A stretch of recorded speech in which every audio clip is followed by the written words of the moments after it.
Been in jail since that infamous news conference on the 14th of December. He faces charges of assault on a foreign leader. Karen?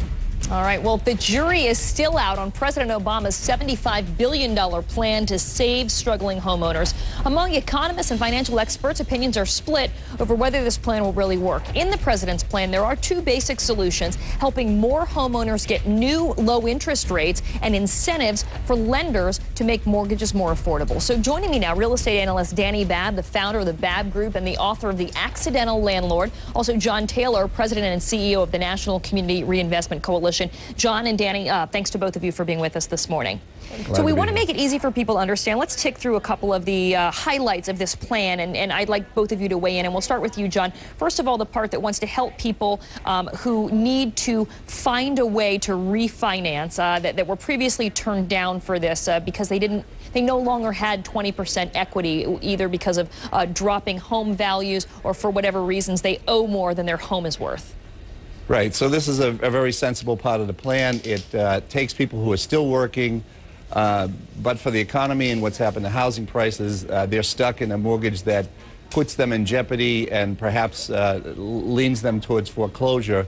And so what the president's done, and I think it's a smart move, is to assist those people to get back into the financial services system by having them access mortgages that are going to be more in line with their property value and with their ability to pay. So that makes a lot of sense. And Danny, this is interesting because some people would say, wait a minute, I've been on the phone with my bank, I've been on the phone with lenders, I've been trying to make this happen for our household for what seems like months to no avail. What's different now because of this plan? Well, lenders have been doing mortgage modifications for some time, and those who were unable to get a modification were unable to for several reasons. Either they were upside down, too far upside down on their mortgage, maybe 20 or 30%, or their credit score was simply bad. So in this particular plan, they're able to refinance if they qualify for a Fannie or a Freddie loan. That's the caveat here. So they cannot be a jumbo loan. If they qualify under the Fannie or Freddie plan, then they're able to not renegotiate, but actually refinance their home without having the 20% equity stake. All right, and this is also interesting, John. Homeowners that are either in some stage of default or they're at risk of defaulting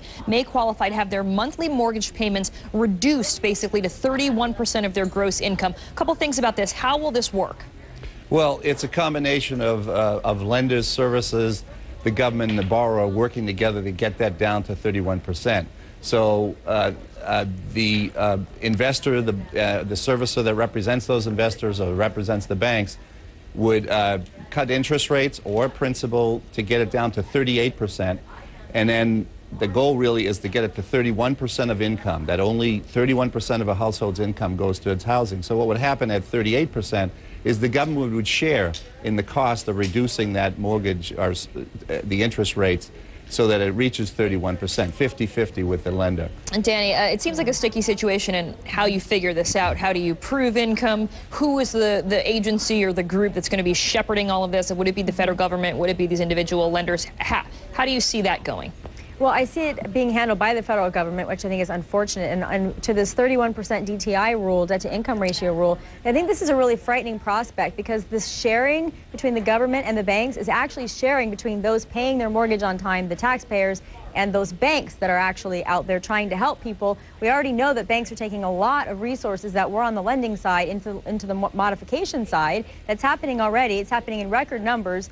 And I think we need to keep some standards here with regard to FICO, debt-to-income ratio, and so on, so that we don't have people re-defaulting again, which we are seeing in so many cases. And quickly, we just have to make it quickly, but people sitting at home saying, wait a minute, this doesn't seem fair to me. I'm also struggling. I'm making my payments and giving up pretty much everything else. Why should other people who are not at risk of foreclosure be on board with this plan? Quickly, John and Danny. Yeah, well, for one, many of them will be eligible to refinance, but also they're losing their value in their homes as every foreclosure mounts, as more and more people go into distress. Indeed, our entire economy is suffering for it.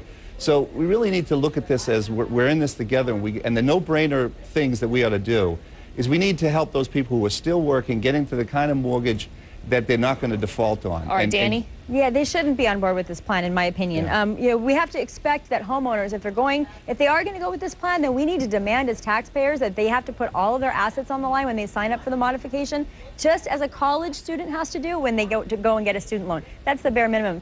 People out there paying their mortgage, they should not be happy with this. All right, Danny Babb, as well as John Taylor, I appreciate both of your opinions and insight this morning. Thank you. Thank you. We also have our own financial expert, our own personal finance expert, Jerry Willis, who's been monitoring our website. She's going through some of your questions about the housing plan. And one other interesting thing for Jerry is, what about if you don't have an income? People that have been laid off in this tough financial crisis. Who gets what, who doesn't, and when could you actually see some relief? Email Jerry, cnn.com/am. They are bodies holding up banks without a Clyde. It's a shocking statistic. Why are more and more women robbing banks? And why the government wants you to get married, and it's spending a big chunk of change to make sure that you get the message on matrimony. And when it comes to race relations in the United States, are we, quote, a nation of cowards? Those remarks from the first African-American Attorney General. Is he wrong, or is it the ugly truth? We'll find out. It's 37 minutes after the hour.